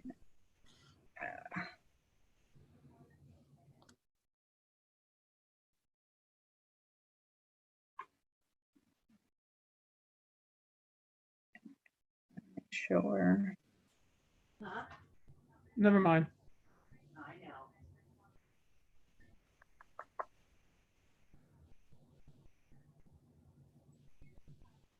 Okay. Can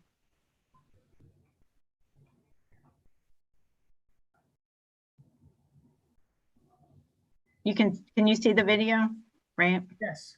Okay. The only thing is I want to make sure, tell me if you can't hear the sound.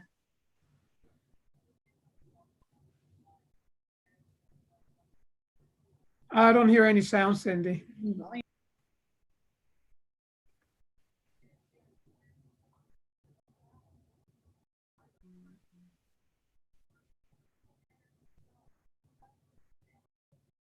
Okay, someone reminded me where share the video sound.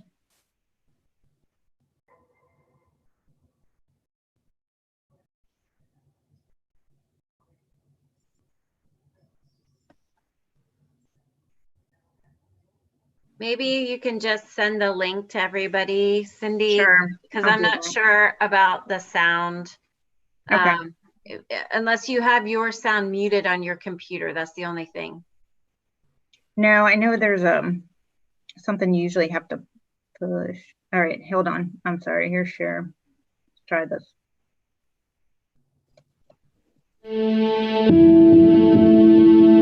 A guy in a car was making a left turn. He just turned right in front of me. I caught his bumper. My arm went out and actually vaulted me. A man riding a motorcycle ran me over on the sidewalk. I was unable to take care of my children, and I am a single parent. My life have drastically changed, and I don't know that I'll ever be the same. I was literally walking down the street right here, and this lady went right through the stop sign. When she pulled right through, I had to jump up on the hood of her car. Well, a tractor trailer, so when I get ready to turn, he came this way. He was sorry, because he had his cell phone on. I got lucky. She pulled out and hit me. I had to get taken in an ambulance. Somebody who was on their phone came within 3 inches of taking me out. 600 to 750 crashes a year in our little 7 square miles is astounding to me. And then over the last 5 years, the fact that 73 people were killed or seriously injured, that's crazy. I need that to change.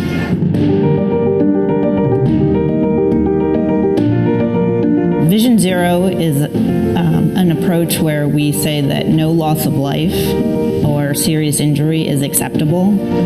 We actually kind of have a system that accepts deaths, just saying, well, we expect this many deaths per year. Vision Zero basically turns traditional traffic safety on its head. Vision Zero is a system and a means of looking at the data so that we can make safer streets.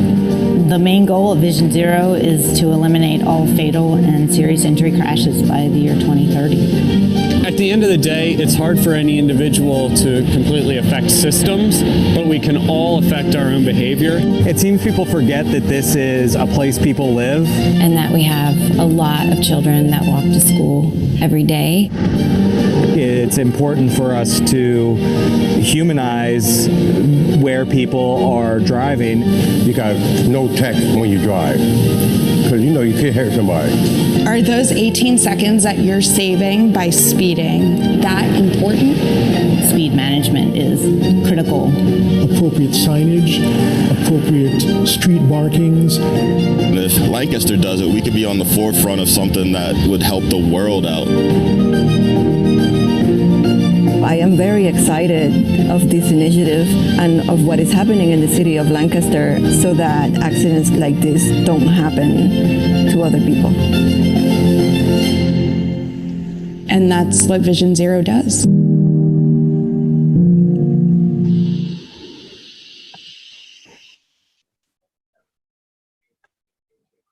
Once again, thank you, Cindy.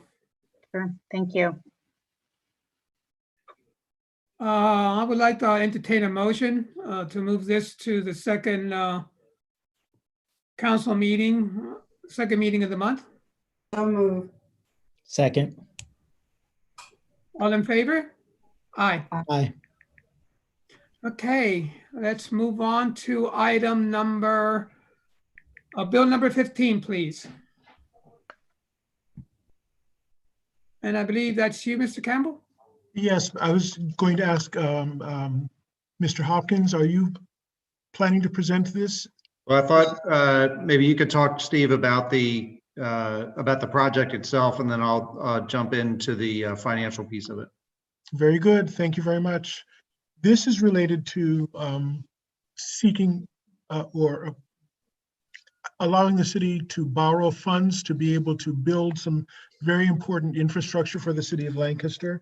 It includes the rehabilitation and improvements to the Ingleside Combined Sewer, the replacement and improvement of Maple Grove Pumping Station, replacement and improvement of the Eden Manor Interceptor, and replacement and improvement of Maple Grove Pumping and Interceptor. This is a project that is a rather expensive project. It's we're seeking to borrow $11.2 million, and our estimates, frankly, had been higher, but we were very fortunate because of the very precise engineering of our consultants, et cetera, and a very good, happily tight bidding market. We were able to get bids in that were under the amount that we were seeking, inclusive of the design and contingency funds that we would need. So we're very happy that we believe we're not going to need any additional money to do this very important part of the infrastructure that supports the city of Lancaster. And I'll turn it over to Patrick to talk a little bit more about the financing requirements. Okay, so thank you, Steve. I have up on the screen just a two-page summary that Daryl Peck, our financial advisor from Concord Financial Advisors, provided to us. As Steve said, we had actually come to City Council initially in July of last year to where you approved the city applying for this loan for a whole variety of reasons, not the least of which is COVID. We had delays in getting everything ready to go, all of the engineering done, and then finally getting the bidding done so that we could actually finalize the loan process itself. We actually had the bid openings for several of these projects on Friday. And as Steve said, they came in favorably. We have built in now some contingency originally in the construction cost of the projects, but we also came in total under about somewhere between $600,000 and $700,000 with the bids that we received on Friday. So we had good news there. And the reason that we pursued the Penvest financing really is what you see on your screen right here. And it's all about the flexibility in the terms when we actually have to start repaying the loan back, and also in the interest rate itself. So you can see that for the first 5 years of repayment, we're only paying at an interest rate of 1%, which is significantly below market. And then for the next 6 through 20 years, we're paying at a rate of 1.743. And that is probably even below what we could get in the bond market right now as well. So just very favorable borrowing terms through the Penvest financing. In terms of the debt service schedule, what's here on the second page of this presentation, which I can email out to all of you if you would like to dig into the details. This is just showing what the anticipated debt service is for, and this is a monthly debt service payment schedule, because that's how the Penvest loan works. And this is based on the idea that the projects will start in the near future, but the end of the project construction period is estimated to be July of 2022. And it's at that point where we would actually start having principal repayment. So you see on the far right-hand side that the first year of debt service, which would just be interest payments, would be about $95,000. That would increase to about $238,000 in year 2. And then in year 3 and there on out, so from 2023 on, the estimated annual payments would be about $650,000. So one thing that I wanted to add in addition to that information is that we will be pursuing a refinancing of a bond issue from 2011 during the coming year. This wouldn't actually come to City Council probably until June or July of 2021. But the refinancing of that bond issue has a significant portion of sewer funds debt service, and there's a significant amount of savings that we can achieve there. And we will likely be able to achieve savings that offsets probably 2 or 3 of these years of debt service on this new borrowing. So that the net effect of this Penvest borrowing and the savings that we have from the refinancing actually could net out to be either being even or actually still a net savings between the two. So yeah, we feel comfortable with the additional debt service that we're taking on here with this Penvest loan. And as Steve said, these are just required projects in the sewer system to maintain its functionality.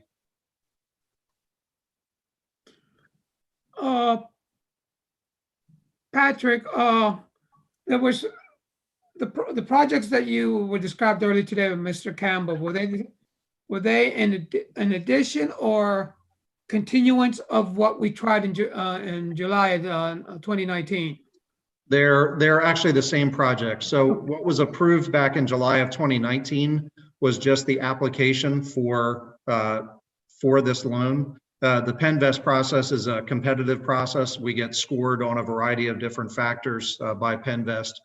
And then there's a Penvest board that meets at the state level that approves or not applications that come in for either grant or loan funding. We don't score high enough in their scoring matrix to achieve grant status, but we do score high enough to achieve the low interest loan status. Okay. It's one of, I guess to use the terminology of the day, it's one of the silver linings of having a consent decree is that increases our scoring matrix in the Penvest scoring process to the extent that we're able to access lower interest loans than we might otherwise be able to access. Good. Thank you, Patrick. I'm sorry, was somebody going to say something? Do we have any other questions from the committee? Mr. Campbell or Mr. Hopkins? Do we have any questions or comments from the committee as a whole? Are there any questions or comments from the public? Is there anybody there at all, Amber?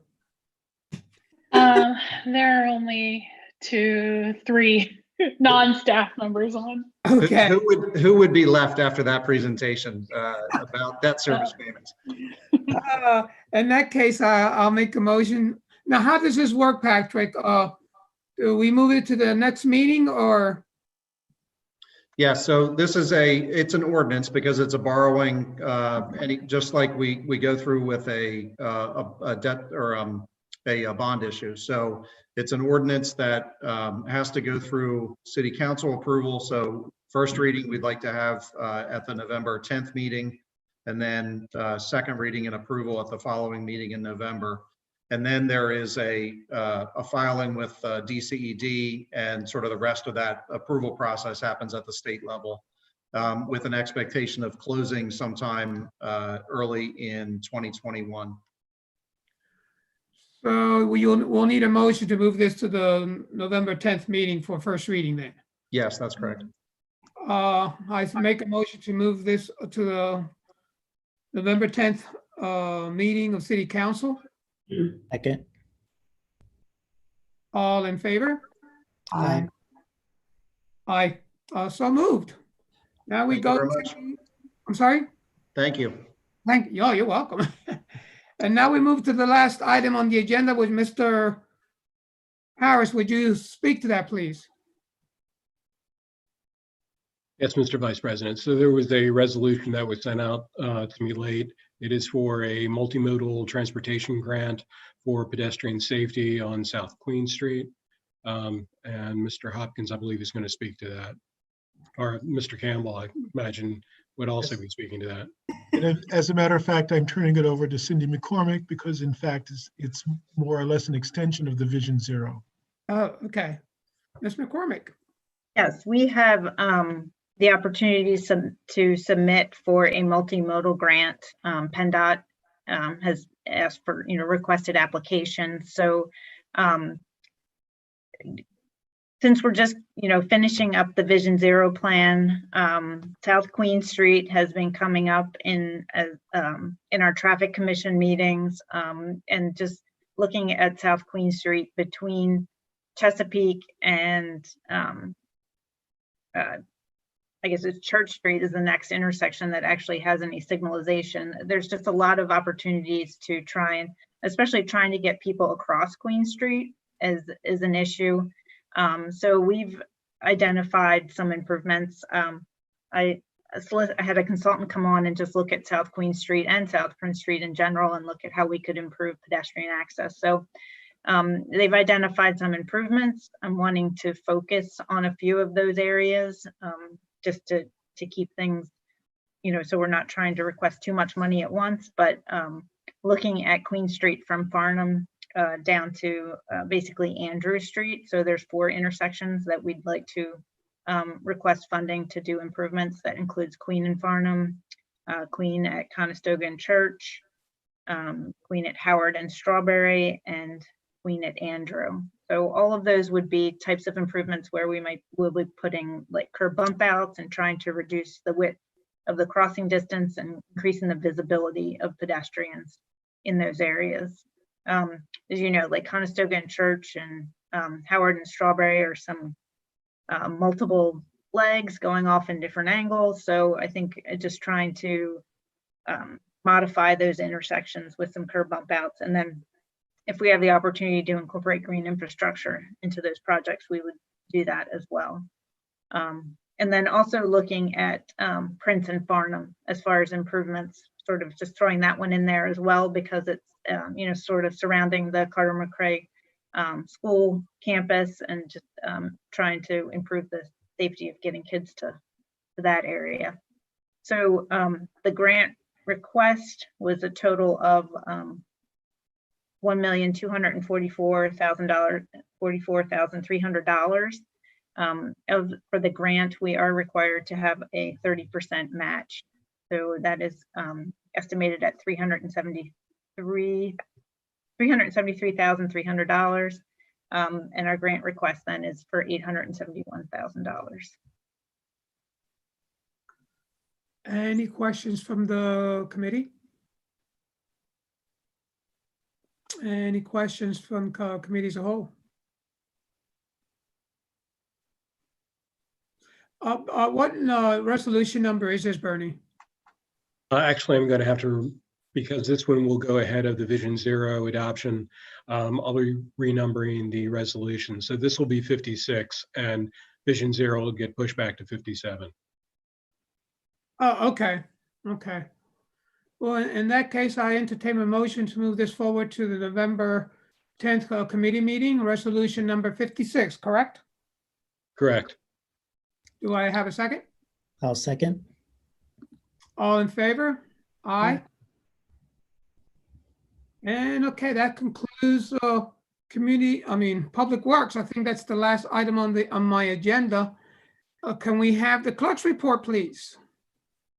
Yes, Mr. Vice President. So some of the things I've done in the last month, prepared the preliminary budgets for council and for the city clerk's office. No great changes there. Holding to the funding that we've had recently, simply because the uncertainty of next year. Evictions, I've, at the request of the council president, I had created a spreadsheet in which I've been inserting information that has been sent from magisterial district justices, in which they're for eviction complaints that they've been hearing. So I think we're up to about 50 of those complaints that I've entered into that spreadsheet. Research on behalf of the public works staff. I researched a 1967 ordinance regarding a street widening. On behalf of planning staff, I found a 1916 ordinance that closed an alleyway. And I unsuccessfully searched for a copy of the city's 1966 charter. Did that for the solicitor. I attended the virtual parking authority meeting and sent you a summary of that. And I did various other miscellaneous items also. Thank you, Mr. Harris. Needless to say, we don't really realize all the work that you actually do in the background, and it's appreciated. Thank you. Are there any comments from the committee or any statements that anybody wants to make at this time? In that case, I entertain a motion and we'll call it a night. Motion to adjourn. Second. So approved. Everyone have a good evening. God bless, and don't forget to go vote. Thank you very much. Good night.